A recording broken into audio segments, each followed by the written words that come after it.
जो 16 प्रशिक्षणरत SI probationer SOG ने ला के पूछताछ किया है इस भर्ती में पेपर आउट से संबंधित, उसमें 14 लोगों की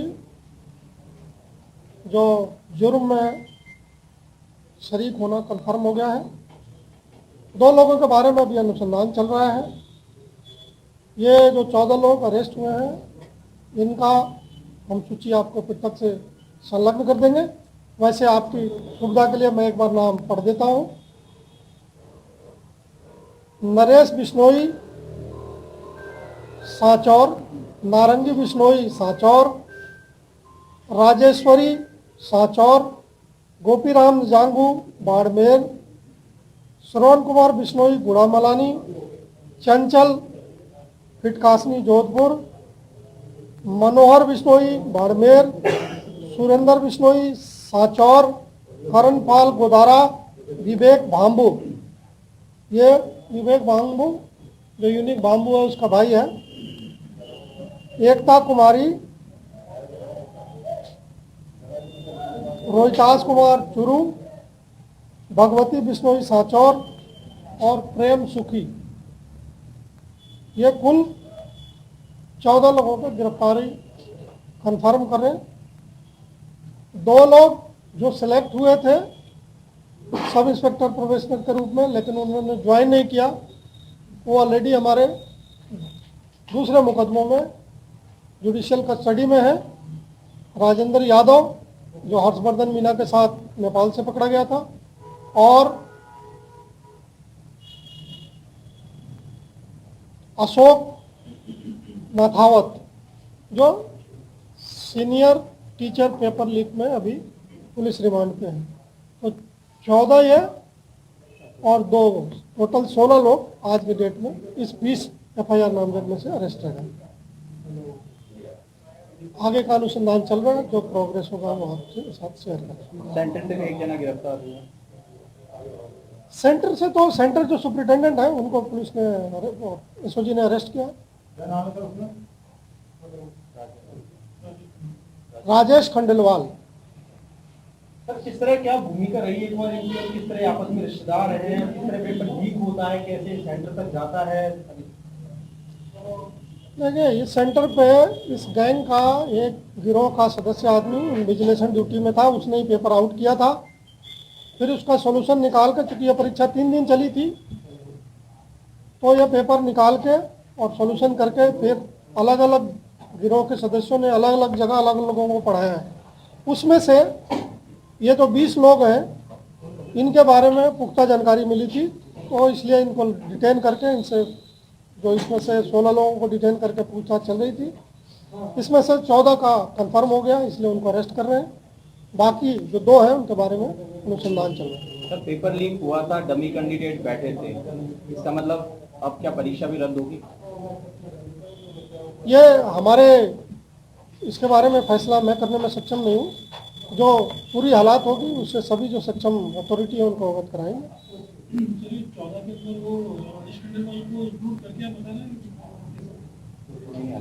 ये जो 14 बताया है मैंने, ये सब इंस्पेक्टर प्रोबेशनर जो प्रशिक्षणरत थे। सर 3 दिन पेपर चले तो क्या तीनों दिन पेपर आउट हुए? 2 दिन के बारे में तो हम श्योर हैं, फर्स्ट और सेकंड डे। सेकंड और थर्ड डे। राजस्थान के किसी और भी परीक्षा केंद्र से पेपर लीक हुआ था या जयपुर ही है? ये वृत्त तो काफी जगहों पर थे और 2 परीक्षा केंद्र भी थे। जितनी जानकारी अनुसंधान से मुझे मिली है वो मैं आपको बता रहा हूँ। ये 14 नाम है सर कि सेकंड और थर्ड डे ये इनका सेंटर आया हुआ परीक्षा भी होगी है।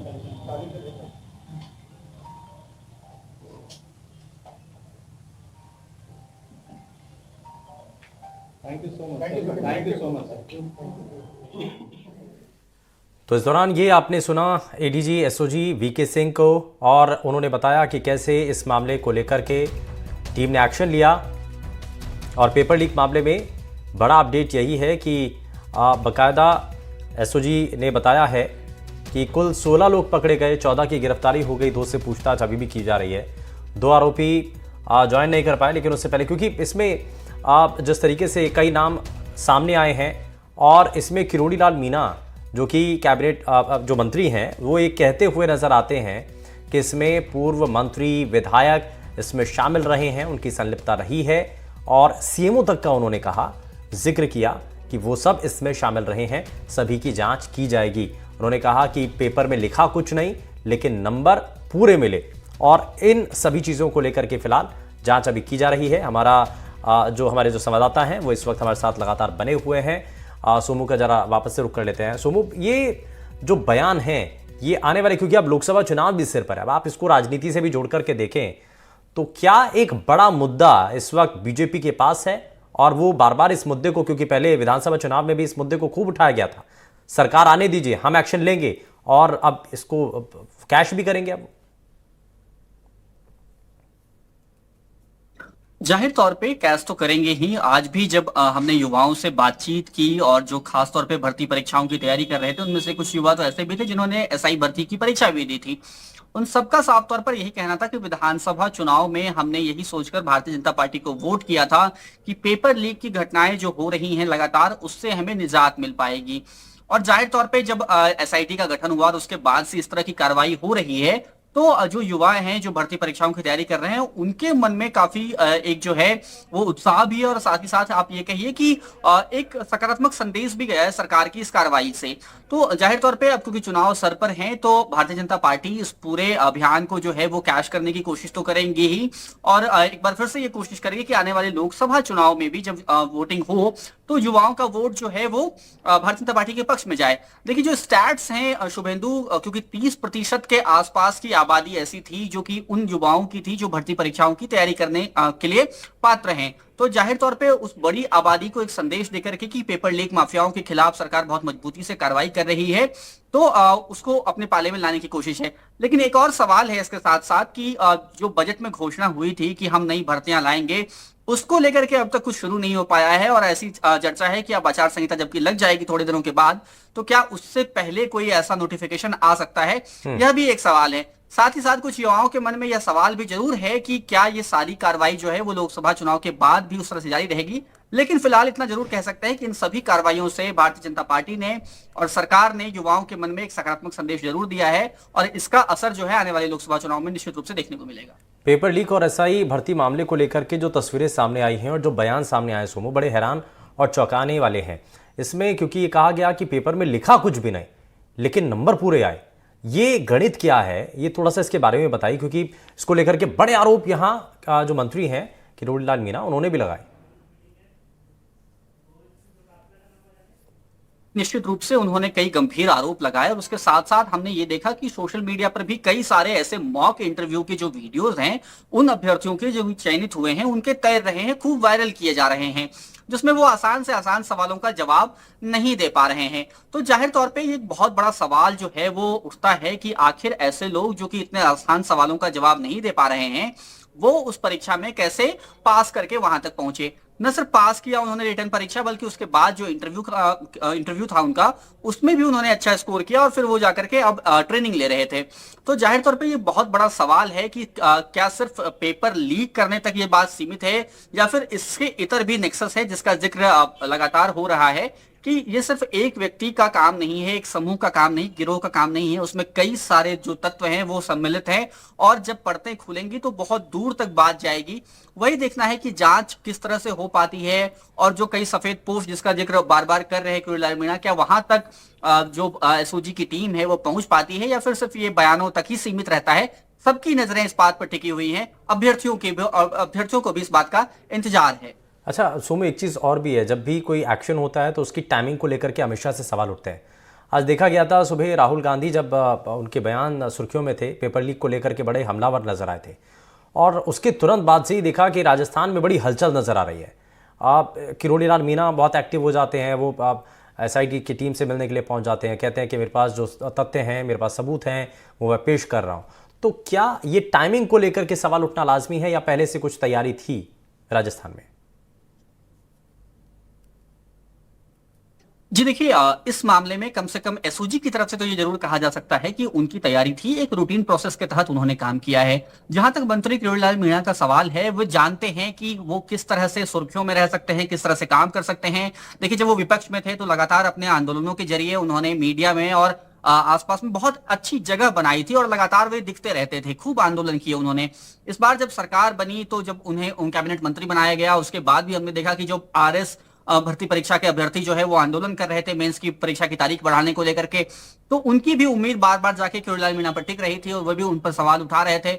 बाद में किरोड़ीलाल मीणा ने अपनी तरफ से बहुत पहल भी की, बहुत कोशिशें की और अंततः परीक्षा की तारीख आगे बढ़ी तो वही वहां पर धरना स्थल पे पहुंचे, अभ्यर्थियों से मुलाकात की। उस दौरान भी अभ्यर्थियों ने उनका खूब स्वागत किया। अभी जब राजीव गांधी युवा मित्र जिनकी सेवाएं समाप्त की गई, उन्होंने भी किरोड़ीलाल मीणा के घर पे धरना दिया। वहां जब पुलिस ने कार्रवाई की तो किरोड़ीलाल मीणा ने यह कहा कि मैं बात करता, इस तरह से हटाया जाना सही नहीं है। तो अभी सरकार में रहते हुए भी उनका जो पूरा रुख है वो इन अभ्यर्थियों के प्रति, जो युवा हैं उनकी जो अलग अलग मांगे हैं उनके प्रति बहुत सकारात्मक रहा है। तो जाहिर तौर पे अब जो उन्होंने देखा कि अब यहाँ पर बातचीत की जा सकती है और जिस तरह से राहुल गांधी ने सवाल उठाए थे उसके बाद तुरंत एक्शन में आना, वो उनकी अपनी रणनीति का हिस्सा हो सकता है। लेकिन वो किरोड़ीलाल मीणा लगातार ये जानते हैं, बहुत मंझे हुए राजनेता हैं कि कब कौन सी बात कैसे कहनी है, कैसे की जानी है, तो इसका उनको लाभ मिलता रहा है। अच्छा सोमू, आज क्योंकि पूरे दिन भर आपने ये पूरा घटनाक्रम कवर किया, आप इस दौरान लोगों से आपने बात भी की है जिसका आपने जिक्र किया, लेकिन अब इस एक्शन होने के बाद लोगों की प्रतिक्रिया क्या है? क्या आप उसको सही मान रहे हैं? आप बहुत सारे युवा, जो कि आपने रिपोर्ट भी भेजी, उसमें लोगों का ये भी कहना था, युवाओं का ये भी कहना था कि सबसे पहले पेपर लीक के मामलों पर रोक लगनी चाहिए, आगे कभी ऐसा ना हो, कम से कम ये सुनिश्चित हो। लेकिन इस एक्शन को लेकर के क्या कहना था? जी देखिए, बिल्कुल एक्शन को लेकर के बहुत खुशी है युवाओं में। उनको लग रहा है कि ये बहुत बड़ा संदेश गया है, क्योंकि अब से पहले आमतौर पर यह होता था कि पेपर लीक में जो माफिया है, जो ऐसे तत्व हैं जो कि पेपर बेचते हैं, उनकी गिरफ्तारी होती थी, उनको जो है उनको पकड़ में लाया जाता था, लेकिन उन अभ्यर्थियों पर कोई कार्रवाई नहीं होती थी। तो अब जब उन अभ्यर्थियों पर कार्रवाई शुरू हुई है तो इससे बहुत खुश हैं युवा। लेकिन जाहिर तौर पे एक सवाल अभी भी बना हुआ है कि क्या आगे जो भर्ती परीक्षाएं होंगी उनमें पेपर लीक की घटनाएं नहीं होंगी। वे ऐसा एश्योरेंस चाहते हैं, क्योंकि अगर एक साल किसी अभ्यर्थी का बर्बाद हुआ, कोई परीक्षा, भर्ती परीक्षा जो है रद्द करनी पड़ी, तो इससे जाहिर तौर पर बहुत बड़ा नुकसान होता है। न सिर्फ आर्थिक बल्कि मानसिक भी नुकसान बहुत ज्यादा होता है। बहुत युवा ऐसे हैं जो बहुत मुश्किल हालात में यहाँ पर जयपुर आकर के तैयारी करते हैं और फिर जब वो परीक्षा देते हैं और परीक्षा किसी कारणवश रद्द होती है तो इससे उनको बहुत नुकसान होता है। तो ये मांग तो उनकी है ही, और देखना है कि आगे, क्योंकि ये जो पूरा मामला है परीक्षा कंडक्ट कराने का, ये जो एजेंसीज हैं, चाहे वो राजस्थान का कर्मचारी चयन बोर्ड हो या फिर हम आरपीएससी की बात करें, उनके हाथों में है। तो वो एक फुल प्रूफ सिस्टम कैसे डेवलप करते हैं ये है। लेकिन जो जांच चल रही है वो एसआईटी जांच कर रही है एसओजी के तहत, तो उनके हाथ में इस पूरे जांच की प्रक्रिया जो है वो है। तो दोनों अलग अलग तरह की चीजें हैं, परीक्षा कंडक्ट कराना और अभी जो मामले की जांच हो रही है वो करना। तो अभी फिलहाल इतना जरूर है कि जो जिस तरह से एसआईटी ने काम किया है उसने युवाओं का भरोसा जीता है। अब जिम्मेदारी उन एजेंसी पे है, परीक्षा कराने वाली एजेंसी पे, चाहे वो आरपीएससी हो या फिर कर्मचारी चयन बोर्ड हो, कि वो साफ सुथरे तरीके से, पारदर्शी तरीके से परीक्षाएं जो है वो कंडक्ट करा सके। हाल में जो परीक्षाएं हुई है वो ऐसी हुई भी हैं, लेकिन बड़े पैमाने पे, चाहे रीट की परीक्षा की हम बात करें या फिर इस तरह की परीक्षाओं की बात करें, उसमें भी इस तरह का अगर पारदर्शी तरीके से परीक्षाएं होती हैं तो जाहिर तौर पे वो युवाओं का विश्वास जीत सकते हैं। ठीक है, बहुत शुक्रिया सुमो इस पर जानकारी देने के लिए। लेकिन ये बड़ा एक्शन होता है, बड़ा मामला सामने आता है। आज दिन भर इस खबर पर सभी की नजरें बनी हुई थी और इसलिए पूरा विश्लेषण हम आपके लिए लेकर के आए थे।